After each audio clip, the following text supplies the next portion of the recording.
বিসমিল্লাহির রহমানির রহিম। প্রিয় শিক্ষার্থী বন্ধুরা, কেমন আছো তোমরা?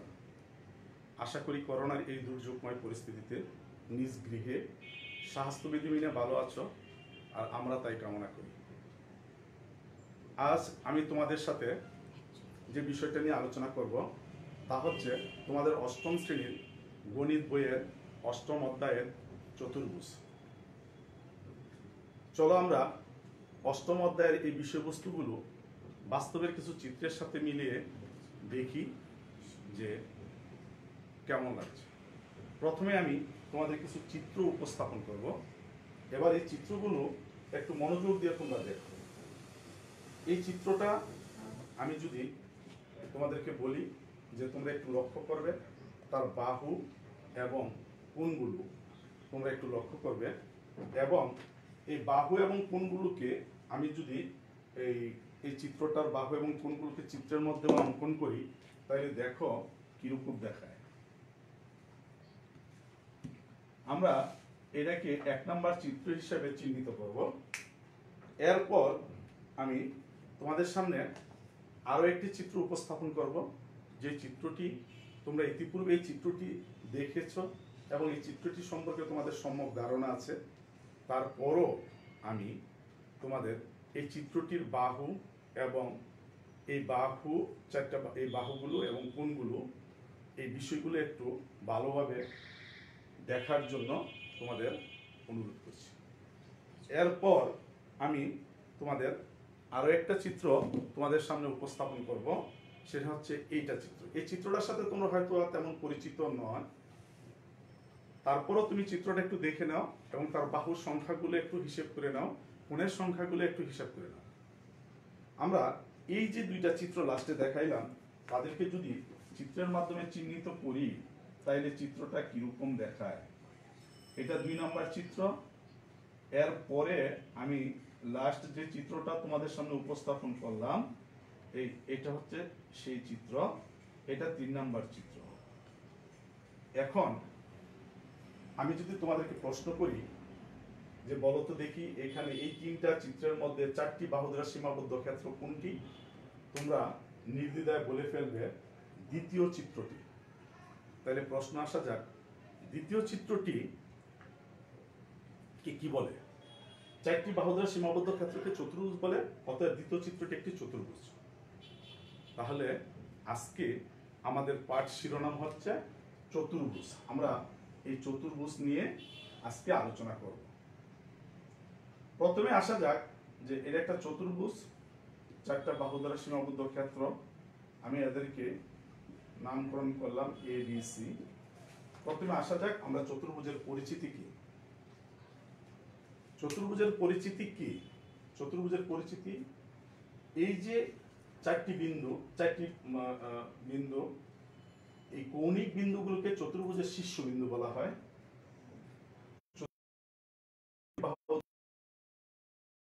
বলা হয় চতুর্ভুজের বিপরীত কৌণিক বিন্দুর দূরত্বকে চতুর্ভুজের কর্ণ বলা হয়। আবার একটি চতুর্ভুজ 4টি বিন্দুর 3টি বিন্দু সমরেখ হবে না। এবিসি একটি চতুর্ভুজ, এই চতুর্ভুজের 4টা বিন্দুর 3টি বিন্দু সমরেখ হবে না। তাহলে যদি সমরেখ না হয়, তাহলে আমাদের এটা চতুর্ভুজ হবে। 4টি বিন্দুর 3টি বিন্দু সমরেখ হবে না। আবার এই 4টি বাহু আমাদের যে চতুর্ভুজ, এই চতুর্ভুজের 4টি বাহু, এই 4টি বাহুর যোগফল, দৈর্ঘ্যের যোগফল, অর্থাৎ AB plus BC plus CD plus AD, এই 4টা বাহুর দৈর্ঘ্যের যোগফলকে আমরা পরিসীমা বলবো।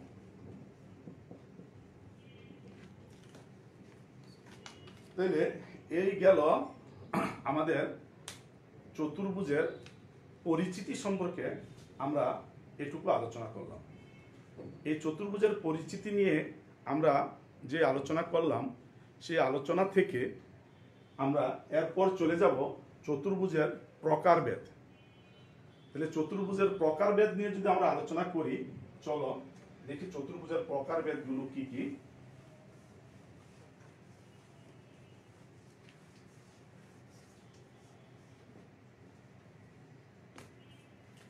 চতুর্ভুজ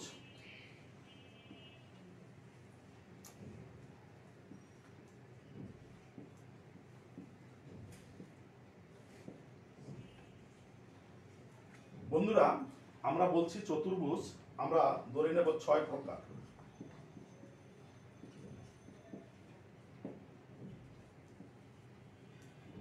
এক, দুই, তিন, 6 প্রকার। প্রথমে আসা যাক আয়ত। আয়ত যে চতুর্ভুজের বিপরীত বাহুগুলো সমান এবং একটি কোণ সমকোণ। মূলত চতুর্ভুজের 4টা কোণই সমকোণ। যে চতুর্ভুজের বিপরীত বাহুগুলো সমান এবং তার একটি কোণ সমকোণ, এটি একটি আয়ত। তাইলে এই আয়ত আমরা এখানে আঁকলাম, তোমাদের বোঝানোর জন্য বললাম যে এই বাহুটা যদি এ হয়, এটা যদি বি হয়, তাহলে এই চতুর্ভুজের আমরা যদি বলি তার ক্ষেত্রফল কত।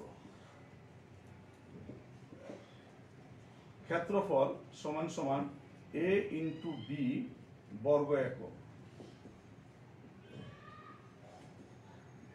অর্থাৎ এ বি বর্গ একক। তাহলে চতুর্ভুজের আয়তন বা আয়তক্ষেত্রের ক্ষেত্রফল হচ্ছে এ বি বর্গ একক। এরপর আমরা যদি বলি যে এর পরিসীমা,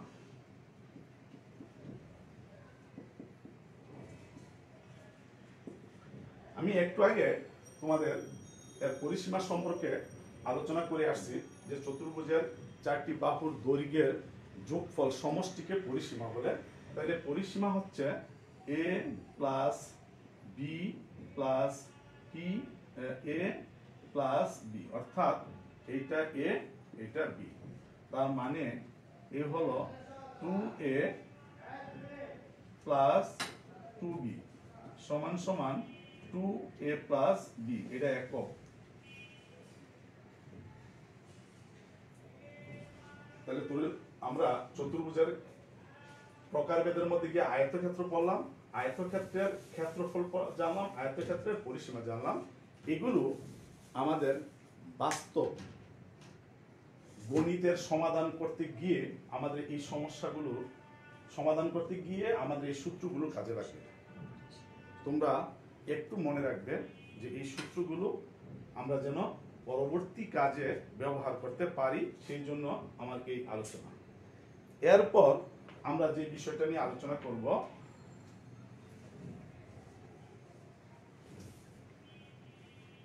সামান্তরিক। তোমরা দেখো যে সামান্তরিক একটি চতুর্ভুজ, যে চতুর্ভুজের বিপরীত বাহুগুলো সমান এবং সমান্তরাল। যে চতুর্ভুজের বিপরীত বাহুগুলো সমান এবং সমান্তরাল তাকে সামান্তরিক বলে। তাইলে সমান এবং সমান্তরাল, এখানে একটা শব্দ তোমাদেরকে জানা উচিত। সমান্তরাল বিষয়টা কি? আমরা সমান্তরালের সংজ্ঞা যদি দিতে যাই, আমরা যদি বলি যে দুইটি বিন্দু নির্দিষ্ট দূরত্ব বজায় রেখে যদি সর্বদা চলতে থাকে, তাহলে চলার পথ হচ্ছে সমান্তরাল। অর্থাৎ এই ক্ষেত্রে আমরা রেল লাইনকে তুলনা করতে পারি। আমি একটু আগে তোমাদেরকে সামান্তরিকের একটি চিত্র দেখাই, যে এটা একটা সামান্তরিক। যে এই চতুর্ভুজটা, আমার এই চতুর্ভুজটাই জাস্ট এটা আয়ত, এটার সাথে তার সিমিলারিটি আছে, বিপরীত বাহুগুলো সমান এবং সমান্তরাল, তাইলে কোণগুলো সমান নয়। এখানে আমরা আয়তক্ষেত্রের ক্ষেত্রে একটা কথা বলছি যে তার কোণগুলো সমকোণ, সামান্তরিকের কোণগুলো সমকোণ নয়। এখানে সামান্তরিক আর হলো আয়তক্ষেত্র, এই দুইটার মধ্যে একটা পার্থক্য হচ্ছে কোণের দিক থেকে, বাহুর দিক থেকে পার্থক্য নেই। এরপর আসতেছে এটা আয়ত, এটা সামান্তরিক,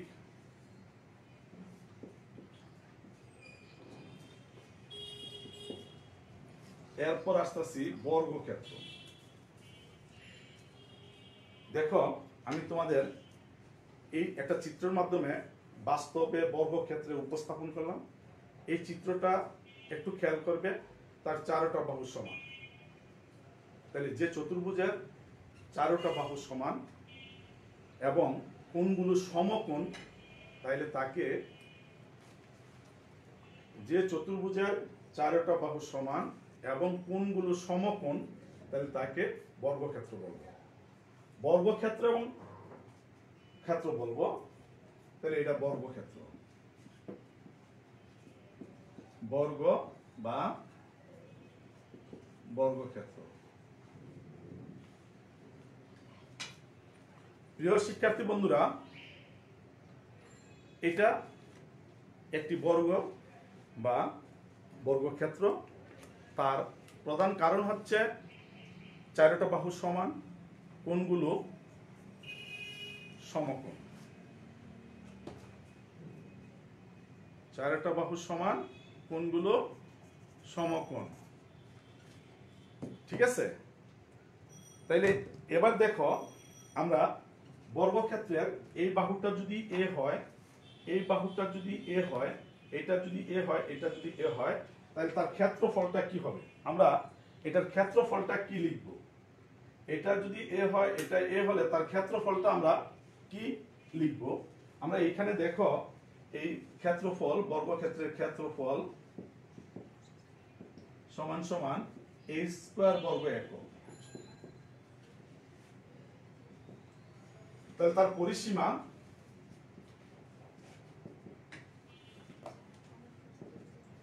ফোর এ, অর্থাৎ চারটা বাহুর দৈর্ঘ্যের সমষ্টিকে বর্গক্ষেত্র বলা হয়।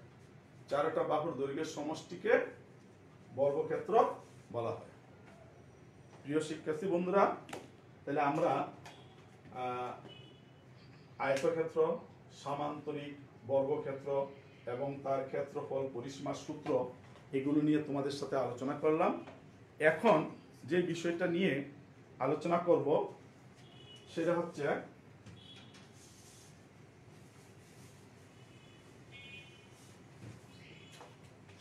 রম্বস।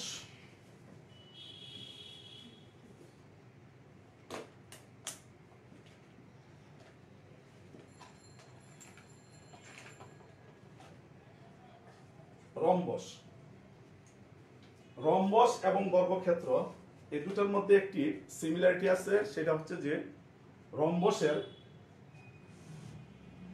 তোমার চারোটা বাহু সমান, বর্গক্ষেত্রের চারোটা বাহু সমান, বাট বর্গক্ষেত্রের কোণগুলো সমকোণ, রম্বসের কোণগুলো সমকোণ নয়। তাহলে এই কোণটা সমকোণ, এটার কোণগুলো সমকোণ নয়, বাট বাহুগুলো সমান। এটা যদি এ হয়, এটা এ, এটা এ, এটা এ।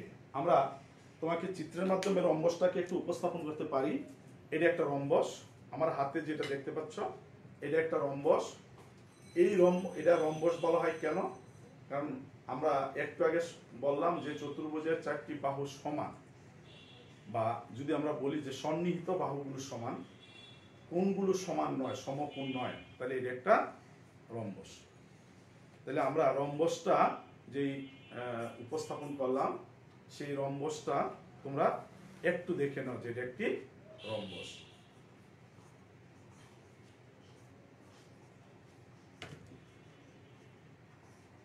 আচ্ছা বন্ধুরা, তোমাদের সাথে এইখানে আরেকটু কথা বলে নিই। তাহলে রম্বসের ক্ষেত্রফল কি? রম্বসের ক্ষেত্রফল, আমরা রম্বসের বিষয়টাকে যদি আমি এখানে আরেকটু উপস্থাপন করি বিষয়টা বোঝার জন্য, যে রম্বসের চারটা বাহু সমান, তাইলে দেখো এই রম্বসের কর্ণ, আমরা একটু আগে কর্ণের সংজ্ঞা দিয়ে আসছিলাম। রম্বসের কর্ণ অর্থাৎ এ বি সি ডি, এটা একটা রম্বস। এই রম্বসের কর্ণ, রম্বসের কর্ণদ্বয় পরস্পরকে সমকোণে সমদ্বিখণ্ডিত করে। রম্বসের কর্ণদ্বয় পরস্পরকে সমকোণে সমদ্বিখণ্ডিত করে।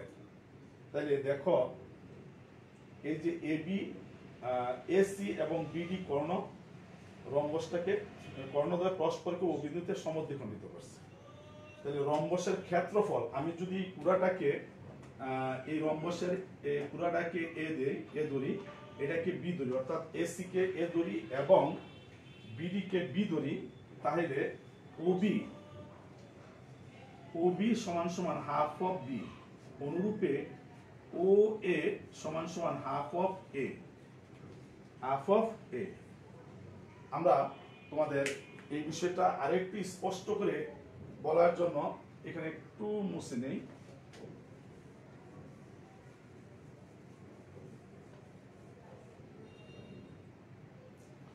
বিষয়টা একটু দেখো যে তাহলে রম্বসের ক্ষেত্রফল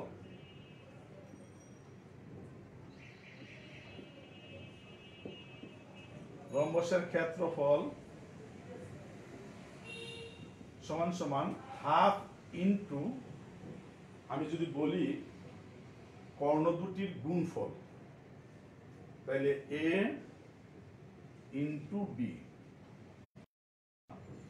এটাকে যদি আমি অন্যভাবে নিয়ে যাই, ক্ষেত্রফলটাকে যদি কর্ণ দুটির সমদ্বিখ ভাগ করে নেই, ত্রিভুজে ভাগ করে নেই, তাইলে আমি এখানে লিখবো যে হাফ ইনটু কর্ণ দুটির গুণফল, অথবা রম্বসের ক্ষেত্রফল কর্ণ দুটির গুণফলের অর্ধেক।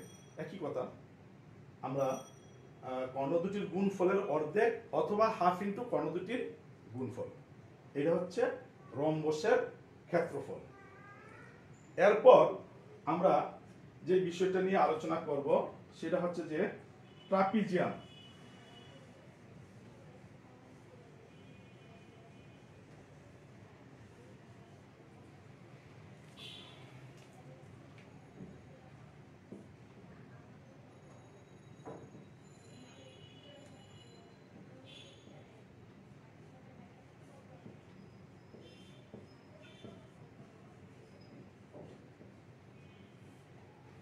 শিক্ষার্থী বন্ধুরা, ট্রাপিজিয়াম কি? আমরা ট্রাপিজিয়াম যদি চিত্রটা অঙ্কন করি, তাহলে ট্রাপিজিয়ামের চিত্রটা জাস্ট এরকম দেখা যাবে, এ বি সি ডি। শিক্ষার্থী বন্ধুরা, ট্রাপিজিয়াম বলবো যে চতুর্ভুজের অন্তত এক জোড়া বিপরীত বাহু সমান্তরাল, যে চতুর্ভুজের এক জোড়া বিপরীত বাহু সমান্তরাল, তাহলে এটাকে বলবে ট্রাপিজিয়াম। আমরা ট্রাপিজিয়ামকে যদি চিত্রের মাধ্যমে তোমাদের সামনে প্রকাশ করি যে এটা একটা ট্রাপিজিয়াম, বাস্তবে দেখো এটা একটা ট্রাপিজিয়াম, তাহলে একটু লক্ষ্য করো যে বিপরীত বাহু সমান্তরাল, ট্রাপিজিয়ামের বিপরীত বাহু সমান্তরাল, তাহলে এটা একটা ট্রাপিজিয়াম, এটার বিপরীত বাহুগুলো সমান্তরাল। আমরা এখানে ট্রাপিজিয়ামের বিপরীত বাহু সমান্তরাল ধরে নিই। তাহলে আমি যদি এইখানে ট্রাপিজিয়ামের ক্ষেত্রফলটা নিয়ে কথা বলি, যে ক্ষেত্রফল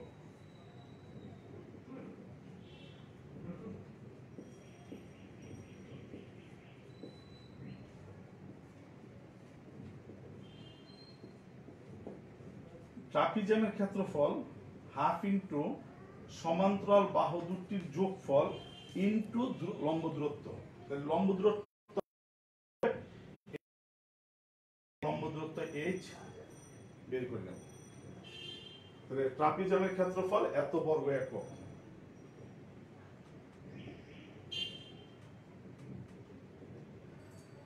এত বর্গ একক। প্রিয় শিক্ষার্থী বন্ধুরা, তাহলে আমরা ট্রাপিজিয়াম সম্পর্কে যে আলোচনা করলাম, ট্রাপিজিয়াম হচ্ছে যে চতুর্ভুজের এক জোড়া সমান্তরাল বাহু থাকবে এবং চারটি সীমাবদ্ধ ক্ষেত্র থাকবে, ক্ষেত্র দ্বারা আবদ্ধ হবে, এবং তার এই চারটি বাহুর মধ্যে এক জোড়া সমান্তরাল বাহু থাকবে। এই এক সমান্তরাল বাহু থাকলে আমরা তাকে ট্রাপিজিয়াম বলি। ট্রাপিজিয়ামের ক্ষেত্রফল হাফ ইনটু সমান্তরাল বাহু দুটির গুণফল ইনটু লম্ব দূরত্ব বা উচ্চতা। তাহলে আমরা ট্রাপিজিয়াম পর্যন্ত আমরা আলোচনায় আসলাম। এরপর আমরা আরেকটি তোমাদের সবচেয়ে পরিচিত বিষয়, সেটাকে বলা হয় গুড়ি। আমি বাস্তবে তোমাদেরকে এরকম একটি ঘুড়ি তোমাদের সামনে উপস্থাপন করি। তোমরা দেখো এই ঘুড়িটা, এটা ঘুড়ি, তাইলে এটাকে চতুর্ভুজ বলবো কেন? চতুর্ভুজ বলার কারণ হচ্ছে, এই ঘুড়ির চতুর্ভুজ বলার কারণ হচ্ছে, সেটা হচ্ছে যে সন্নিহিত বাহুগুলো সমান। যে চতুর্ভুজের সন্নিহিত বাহু সমান তাকে ঘুড়ি বলে।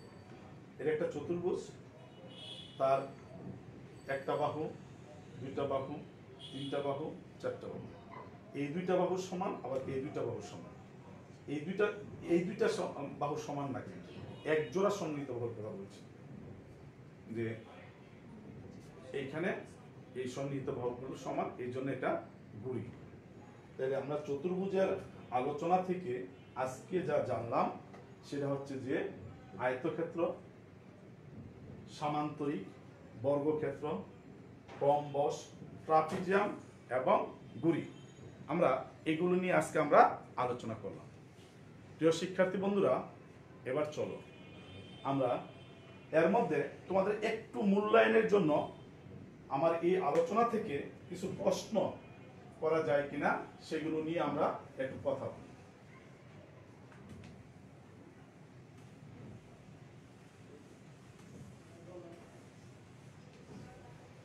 তোমরা আশা করি আলোচনাটা, আজকের যে চতুর্ভুজ সংক্রান্ত আলোচনা, এই আলোচনায় যদি কোনো প্রশ্ন থাকে তোমরা আমাকে সাথে সাথে কমেন্টের মাধ্যমে জানাবে যে কি কি প্রশ্ন আসতে পারে এই আলোচনায়। তো প্রথমে আমি যে এই বিষয়টা নিয়ে তোমাদের সাথে একটু কথা বলতে চাচ্ছিলাম, যে আমি যে আজকে যে আলোচনা করলাম, এই আলোচনাটুকু আমি তোমাদের কাছে জানতে চাই যে এর মধ্যে সঠিকতা যাচাই করো। আমার প্রশ্ন হচ্ছে, বর্গ একটি আয়ত। প্রথম প্রশ্ন হচ্ছে, বর্গ একটি আয়ত। আবার বর্গ একটি আয়ত, আবার বর্গ একটি রম্বস। বর্গ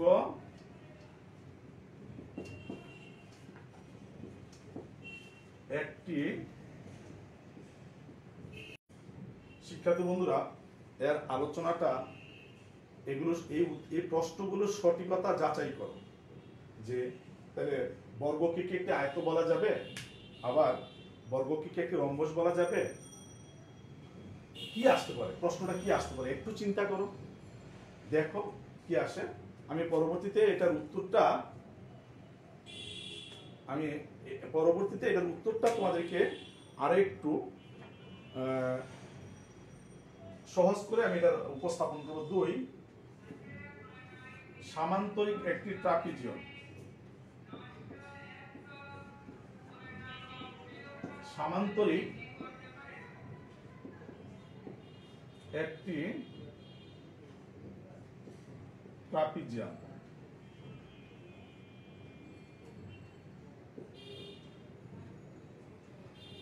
3 নম্বর প্রশ্ন, একটু চিন্তা করো, আশা করি আমি যে আলোচনা করছি সেই আলোচনাগুলোর মধ্যে এই বিষয়টি আছে।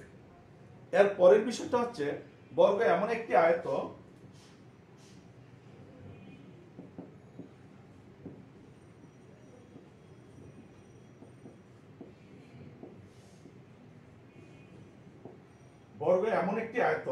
যার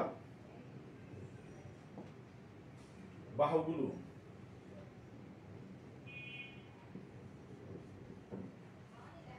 সমান। প্রশ্নটা দেখো, খুব সহজ একটা বিষয়। বর্গ এমন একটি আয়ত যার বাহুগুলো সমান, তাইলে আমরা রম্বসের মাধ্যমে কি বর্গের সংজ্ঞা দেওয়া যাবে প্রিয় বন্ধুরা? তাইলে বর্গ এমন একটি আয়ত যার বাহুগুলো সমান, তাহলে আমরা কি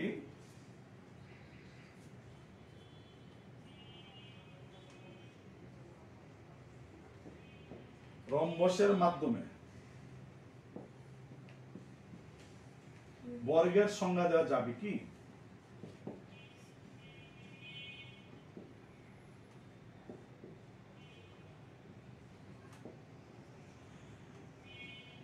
প্রশ্নবোধক চিহ্ন। প্রথম কথা ছিল বর্গ একটি আয়ত। হ্যাঁ, বর্গ একটি আয়ত বর্গের সংজ্ঞা ছিল, আমি উত্তরগুলো তোমাদেরকে একটু আলোচনা করে দিচ্ছি।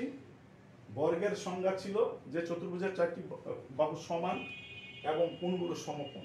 তাইলে আয়তর কোণগুলো সমকোণ, বাট আয়তের বিপরীত বাহু সমান, কিন্তু 4টি বাহু সমান নয়।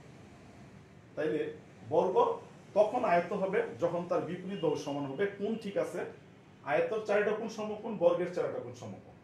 তাহলে আরেকটা প্রশ্ন ছিল, বর্গ কি? বর্গ একটি রম্বস? ইয়েস, বর্গ একটি রম্বস হবে যদি রম্বসের কোণগুলো অসমান সমকোণ নয়, বর্গের কোণগুলো সমকোণ। এই কোণের পার্থক্যটা যদি আমরা নিরূপণ করতে পারি, যে বর্গ কখন রম্বস হবে, বর্গ কখন আয়ত হবে, সেটার উপর ডিপেন্ড করবে আমাদের আজকের আলোচনার এই প্রশ্নটা। সামান্তরিক একটি ট্রাপিজিয়াম, আমরা বলছি সামান্তরিকের বিপরীত বাহুগুলো সমান এবং সমান্তরাল। তাইলে ট্রাপিজিয়াম এর বিপরীত বাহু সমান্তরাল, কোণের কোনো কথা এখানে বলা নেই। দ্বিতীয়টা বলা হচ্ছে যে বর্গ একটি আয়ত যার বাহুগুলো সমান। তাইলে আমার প্রশ্ন হচ্ছে, রম্বসের মাধ্যমে কি বর্গের সংজ্ঞা দেওয়া যাবে? এই আলোচনা এখান থেকে চলে আসছে। তাইলে দেখো, আমরা কি গুড়িকে, এই যে আমাদের গুড়িকে রম্বস বলতে পারি? এই প্রশ্নটা তোমরা একটু ভেবে দেখো। আমরা গুড়িকে বর্গ বলতে পারি বা বর্গকে গুড়ি বলতে পারি? এই প্রশ্নটা একটু তোমরা একটু চিন্তা করো, যে আমরা গুড়িকে রম্বস বলতে পারবো কিনা, আবার রম্বসকে গুড়ি বলতে পারবো কিনা, গুড়িকে বর্গ বলতে পারবো কিনা, কখন পারবো? এই বিষয়টা আমাদেরকে একটু মাথায় রেখে এই আলোচনার প্রশ্নগুলোর সঠিকতা যাচাই করতে হবে। প্রিয় শিক্ষার্থী বন্ধুরা, এরপরে আমরা যে বিষয়টা নিয়ে আলোচনা করব, এতক্ষণ আমরা যে চতুর্ভুজ নিয়ে আমরা তোমাদের সামনে আলোচনা করছি, চতুর্ভুজের প্রকারভেদ নিয়ে যে তোমাদের সামনে আলোচনা করছি, এখন আমাদের চতুর্ভুজের ধর্মাবলী নিয়ে আমাদের কিছু আলোচনা করতে হবে। তাহলে প্রথমে আসা যাক যে চতুর্ভুজের কিছু সাধারণ ধর্ম আছে। এই চতুর্ভুজের এই যে সাধারণ ধর্ম, সাধারণ এই ধর্মগুলোকে চতুর্ভুজের উপপাদ্য বলে। তাহলে আমরা এই চতুর্ভুজের কিছু উপপাদ্য আছে তোমাদের এই অধ্যায়ে, এই অধ্যায়ের কিছু উপপাদ্য নিয়ে আমরা তোমাদের সাথে আজকে আলোচনা করব। প্রথমে যে উপপাদ্যটা, যেটাকে উপপাদ্য 1 বলে তোমাদের বইয়ে চিহ্নিত করা হয়েছে, সেটা হচ্ছে যে চতুর্ভুজের 4 কোণের সমষ্টি 4 সমকোণ। আমরা আজকে প্রমাণ করব চতুর্ভুজের 4 কোণের সমষ্টি 4 সমকোণ। প্রিয় শিক্ষার্থী বন্ধুরা, তাহলে দেখো, আমরা এখানে একটা চতুর্ভুজ এঁকে নিলাম।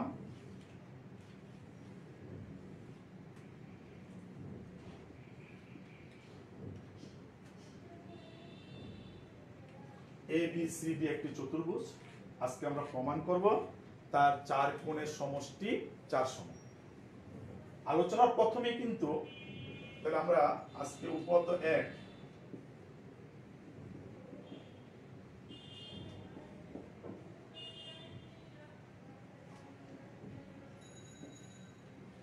প্রমাণ করো যে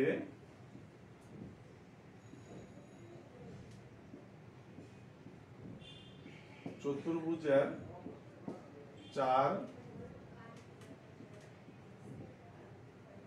কোণের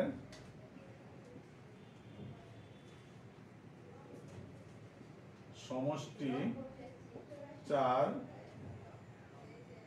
সমকোণ। আমরা এই বিষয়টা নিয়ে আজকে তোমাদের সামনে এটা প্রমাণ করব যে চতুর্ভুজের 4 কোণের সমষ্টি 4 সমকোণ।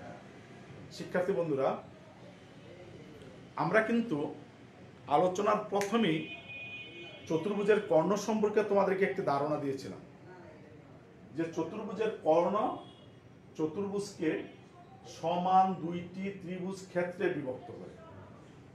চতুর্ভুজের কর্ণ চতুর্ভুজকে সমান 2টি ত্রিভুজ ক্ষেত্রে বিভক্ত করে। তাইলে আমরা এইখানে BD একটি চতুর্ভুজের কর্ণ, এই চতুর্ভুজটা আমি একটু বোঝানোর চেষ্টা করছি যে এইটা একটা ত্রিভুজ ক্ষেত্র, এটা একটা ত্রিভুজ ক্ষেত্র।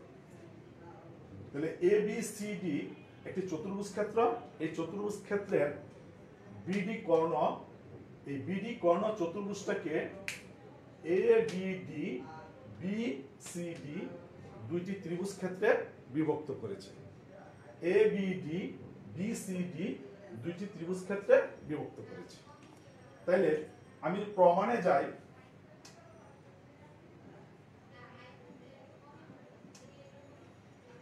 প্রমাণটা দেখো যে ত্রিভুজ এ বি সি হতে পাই কি পাবো? ত্রিভুজ এবিসি হতে আমরা পাবো যে এ কোণ যোগ এবিডি কোণ এবিডি। ত্রিভুজ এবিডি হতে আমরা পাই এ কোণ যোগ এবিডি কোণ যোগ এডি বি কোণ ইকুয়াল টু 2 সমকোণ। এটাকে আমি ইকুয়েশন নাম্বার 1 দিলাম। এরপর দেখো, এরপরে যদি আমি যাই যে ত্রিভুজ বি সি ডি হতে পাই বিসিডি হতে পাই যে বিডি সি কোণ যোগ ডি বি সি কোণ যোগ সি কোণ ইকুয়াল টু 2 সমকোণ। এটা ইকুয়েশন নাম্বার 2 দিলাম। প্রিয় শিক্ষার্থী বন্ধুরা, আমরা এই উপপাদ্যটা প্রমাণ করার জন্য আমাদের প্রথম ধাপ হচ্ছে এটা, দ্বিতীয় ধাপ এটা। আমি যদি ধাপে বিভক্ত করতে যাই, তাহলে আমি প্রথম ধাপে যে বিষয়টা লিখলাম যে ত্রিভুজ এ বি সি, ত্রিভুজ এ বি ডি এবং ত্রিভুজ বিডিসি, এই এ বি ডি হতে এ কোণ যোগ এ বি ডি কোণ যোগ এ ডি বি কোণ সমান সমান 2 সমকোণ। অর্থাৎ আমরা ইতিপূর্বে জেনে আসছি বা আমরা জানি ত্রিভুজের 3 কোণের সমষ্টি 2 সমকোণ। আমরা সেই ধারণা থেকে আমরা কিন্তু এই 1 নং ইকুয়েশনটা লিখলাম। এরপরে অনুরূপভাবে ত্রিভুজ বিসিডি হতে আমরা ঠিক একই পন্থায় একই নিয়মে আমরা লিখলাম বিডিসি কোণ, অর্থাৎ বিডিসি কোণ এই কোণটা যোগ ডিবিসি কোণ এই কোণটা, এই 3 কোণের সমষ্টি 2 সমকোণ। এখন চলো আমরা 1 ও 2 সমীকরণ, ইকুয়েশন নাম্বার 1 ইকুয়েশন নাম্বার 2 যোগ করি।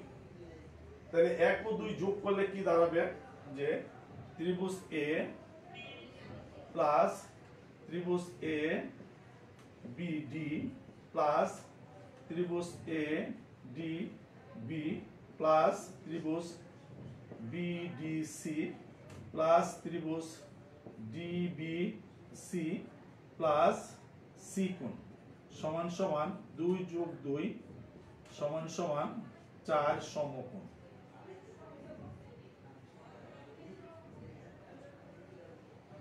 শিক্ষার্থী বন্ধুরা, এখানে একটা বিষয় বুঝার আছে, সেটা হচ্ছে আমি একটু মুছে নেই। তোমরা এটুকু বুঝতে পারছো তো? এটুকু বুঝতে মনে হয় কোনো রকম কোনো সমস্যা হওয়ার কথা না। আমরা একটু প্রমাণটা থেকে একটু 3 লাইন মুছে ফেলি।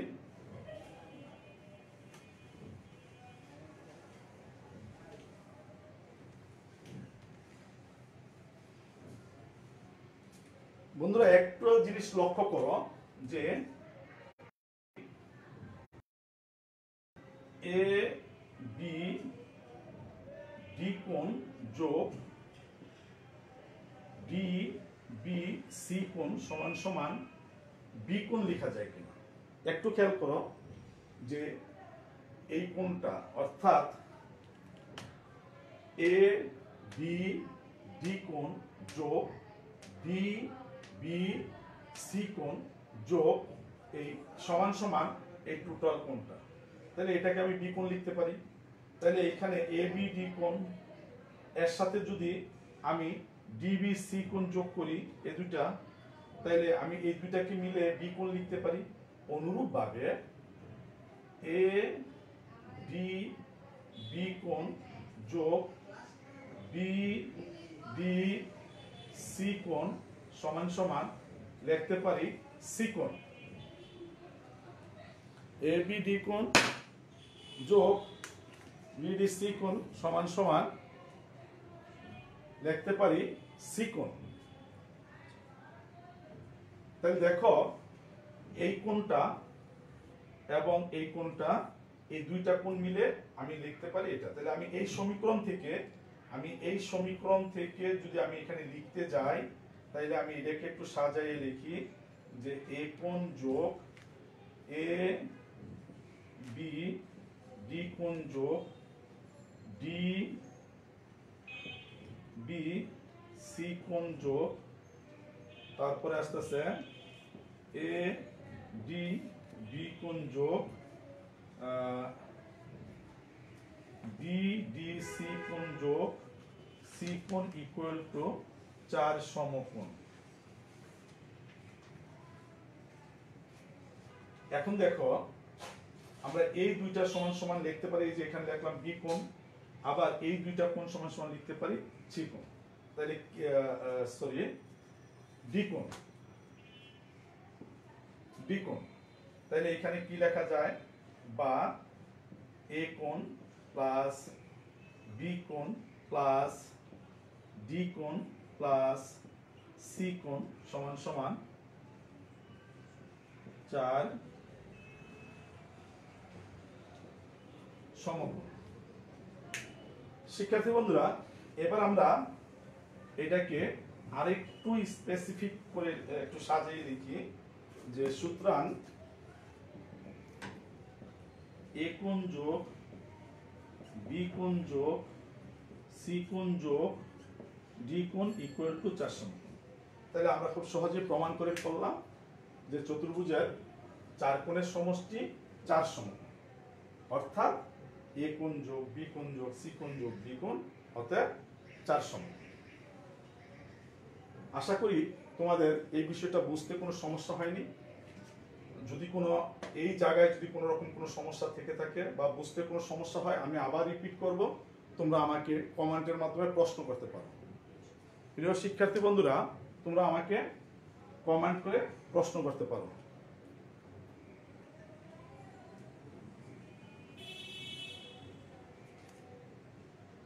দেখি কোনো প্রশ্ন আছে কিনা আমার এই আলোচনায়।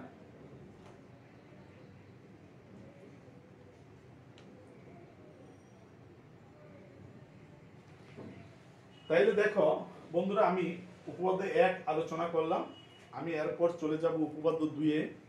উপপাদ্য 2 নিয়ে তোমাদের সাথে আমি আজ আবার একটু কথা বলবো যে উপপাদ্য 2 কি এবং উপপাদ্য 2 নিয়ে কি আলোচনা করা যায়।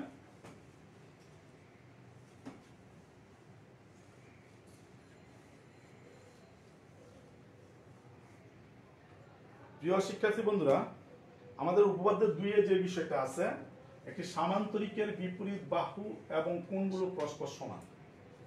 অর্থাৎ প্রমাণ করো যে,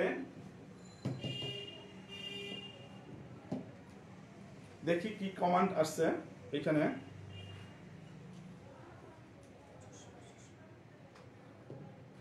কুষ্টিয়া থেকে জয়দীপ বলেছে যে স্যার বিষয়টা ক্লিয়ার, তবে সাউন্ডের একটু বিষয় আছে। ঠিক আছে, আমরা তোমাদেরকে চেষ্টা করব আমার এখান থেকে এই সাউন্ডটা যেন আরেকটু পরিষ্কার হয়। আর মাহফুজ ইসলাম বলেছে যে সাউন্ড বোঝা যাচ্ছে না। ধানমন্ডি গভর্নমেন্ট বয়েজের বলছে যে ঠিক আছে, ওকে স্যার। আর জাফসার একটা প্রবলেম, লাইটিংয়ের বলছে যে লাইটিংয়ের প্রবলেম। ঠিক আছে বন্ধুরা, যে আমরা পরবর্তীতে তোমার এই কমান্ড যেগুলো আছে, যে প্রশ্নগুলো যেগুলো আছে সেগুলো আমরা পরবর্তীতে আশা করি সমস্যাগুলো সমাধান হয়ে যাবে। আমি পরবর্তীতে আরও ভালোভাবে, অর্থাৎ সাউন্ডের বিষয়টা আরও ক্লিয়ার হওয়া যায় কিনা সেই বিষয়ে আমি চেষ্টা করব।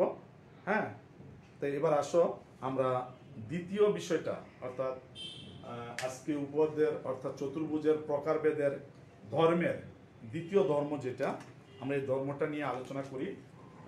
প্রমাণ করো যে সামান্তরিকের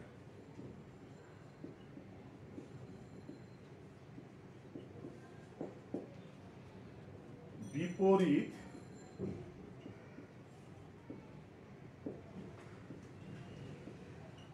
বাহু এবং কোণগুলো সমান। অর্থাৎ যদি আমার এরকম একটা সামান্তরিক হয়, এই সামান্তরিকটার নাম হচ্ছে এ বি সি ডি। আমি এই সামান্তরিকের প্রথমে প্রমাণ করব যে এ বি সমান সমান সিডি বা বিসি সমান সমান এডি। আবার 2 নম্বরে প্রমাণ করব এ বি সি কোণ সমান সমান এ ডি সি কোণ বা বি এ সি কোণ বি এ ডি কোণ বিএডি কোণ, এই কোণটা বিসিডি কোণ, বিসিডি কোণ। তাহলে এটা বিশেষ নির্বাচন। মনে করি এ বি সি একটি সামান্তরিক, উহার এ বি সমান সমান সিডি, বিসি সমান সমান এডি, আবার এ বি সি কোণ সমান সমান এডিসি কোণ এবং বিএডি কোণ সমান সমান বিসিডি কোণ। এটা আমরা প্রমাণ করব। প্রিয় শিক্ষার্থী বন্ধুরা, তাহলে চলো এবার আমরা প্রমাণে চলে যাই। আমি চিত্রটা একটু উপরে সুন্দর করে এঁকে নেই।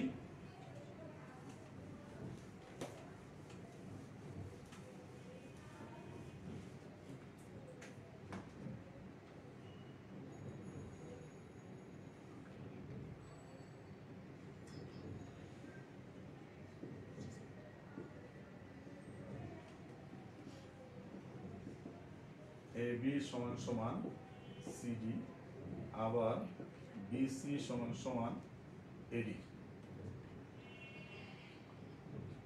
2 নম্বরে ছিল প্রমাণ ছিল যে এ বি সি কোণ সমান সমান এ ডি সি কোণ, আবার বি এ সি কোণ সমান সমান বিসিডি কোণ। প্রিয় শিক্ষার্থী বন্ধুরা, এবার অঙ্কনে যাই।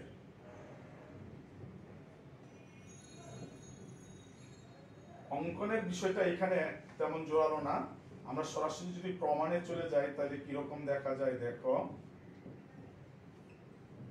এবি এসি কর্ণ, আমরা যেটা বলছিলাম যে অঙ্কন,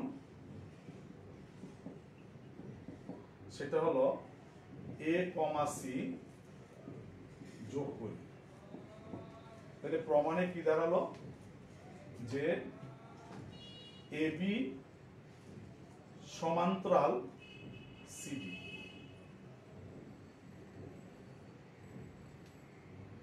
এবি সমান্তরাল সিডি, এসি উহাদের ছেদক।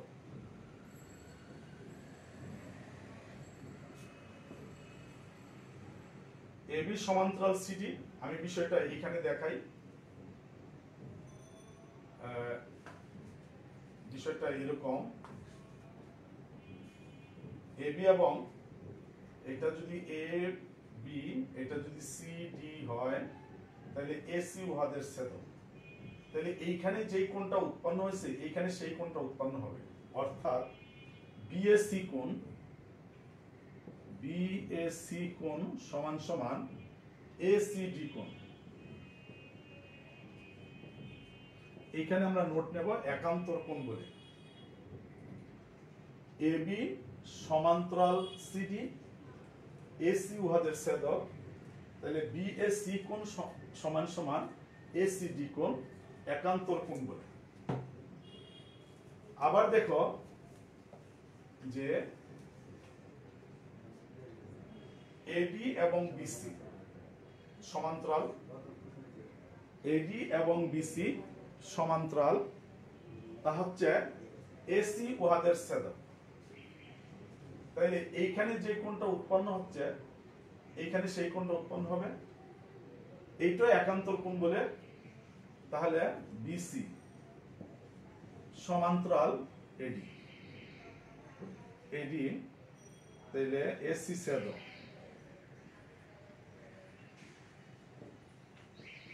তাহলে এইখানে আমরা কি লিখতে পারবো যে যদি বিসি এটা এটা এ, এটা এ, এটা বি, তাহলে দেখো আমি এখানে লিখব যে ডি এ সি কোণ, এই কোণ সমান এ সি বি কোণ একান্তর কোণ বলে। ডি এ সি কোণ সমান এ সি বি কোণ, এটা একান্তর কোণ বলে। তাহলে যেহেতু এখানে দুইটা ত্রিভুজ, একটা হচ্ছে এ বি সি আর একটা হচ্ছে এ বি সি, তাহলে এই দুইটা ত্রিভুজের মধ্যে আমি এটুকু মুছে ফেলতে হবে। শিক্ষার্থী বন্ধুরা তোমরা দেখো এই জায়গাটুকুর মধ্যে কোনো প্রশ্ন আছে কিনা। এটা হচ্ছে সমান্তরাল এবং ছেদক উৎপন্ন করছে একান্তর কোণ, সমান্তরাল এবং ছেদক উৎপন্ন করেছে একান্তর কোণ। তাহলে এই দুটোর মধ্যে কোনো সমস্যা আছে কিনা, যদি সমস্যা থাকে তাহলে তুমি কমেন্ট লিখতে পারো, আমাকে কমেন্টের মাধ্যমে তোমার সমস্যাটা আমাকে জানাতে পারো। আমি তাইলে এটা মুছে একটু সামনে যাই।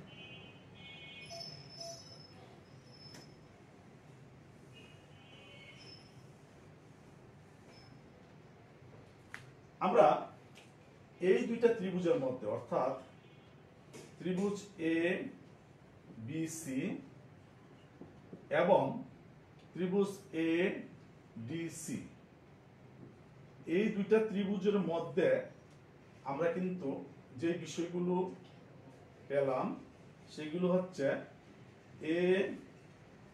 এই দুইটা ত্রিভুজের মধ্যে আমরা যে বিষয়গুলো পেলাম সেগুলো হচ্ছে এ ডি সি কোণ সমান এ সি ডি কোণ একান্তর কোণ বলে। তা হচ্ছে যেহেতু একান্তর কোণ বলে এগুলো আমরা সমান পেয়েছি, এবং আবার যেটা পেলাম সেটা হচ্ছে যে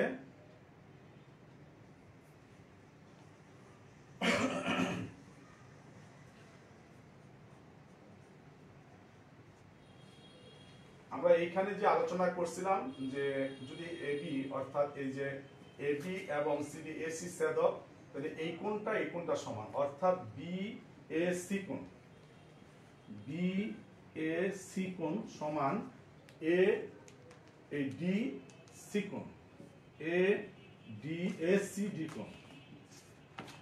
তাহলে আমরা লিখতে পারি যে ত্রিভুজ এ বি সি সর্বসম ত্রিভুজ এ ডি সি। আমরা এই ত্রিভুজ দুটি সর্বসম বলতে পারি। প্রিয় বন্ধুরা, আমরা যদি ত্রিভুজটি সর্বসম বলতে পারি তাইলে এখান থেকে আমরা অনুরূপভাবে আমরা যদি এই কর্ণটা না নিই, আমরা যদি এই কর্ণ অর্থাৎ এসি কর্ণ যোগ না করে যদি বিডি কর্ণ দিয়ে প্রমাণ করি, তাইলে এইটারও অনুরূপভাবে আমরা লিখতে পারবো যে ত্রিভুজ এ বি ডি সর্বসম ত্রিভুজ বি সি ডি, অর্থাৎ আমাদের এই দুইটা ত্রিভুজ সর্বসম আমরা প্রমাণ করতে পারবো। যদি ত্রিভুজ দুটি সর্বসমতা আমরা প্রমাণ করতে পারি তাইলে আমরা অনুরূপভাবে লিখতে পারবো যে এ পি সমান সমান সিডি, আবার বিসি সমান সমান এডি, এবং এ বি সি কোণ সমান সমান এ ডি সি কোণ, অথবা বি এ সি কোণ সমান সমান বি সি ডি কোণ। প্রিয় শিক্ষার্থী বন্ধুরা, আমরা এই দুইটা বিষয় অর্থাৎ আজকে চতুর্ভুজের আমরা যে আলোচনা করলাম, আমি আরেকটু রিভিউ করতেছি। সেটা হচ্ছে যে আমরা চতুর্ভুজের পরিচিতি জানলাম, চতুর্ভুজের প্রকারভেদ জানলাম, চতুর্ভুজের ক্ষেত্রফল নির্ণয়ের সূত্রগুলো সম্পর্কে জানলাম, চতুর্ভুজের সাধারণ ধর্মাবলীর মধ্যে আমরা চতুর্ভুজের চার কোণের সমষ্টি 2 সমকোণ এবং সামান্তরিকের বিপরীত বাহু এবং কোণগুলো পরস্পর সমান, সেগুলো সম্পর্কে আলোচনা করলাম। আশা করি পরবর্তী সময়ে আমি তোমাদের সাথে চতুর্ভুজের বাকি বিষয়গুলো নিয়ে, এই অধ্যায়ের বাকি আলোচনাগুলো নিয়ে তোমাদের সামনে আসব। আজকে আমাদের এখানে আমরা শেষ করতে যাচ্ছি।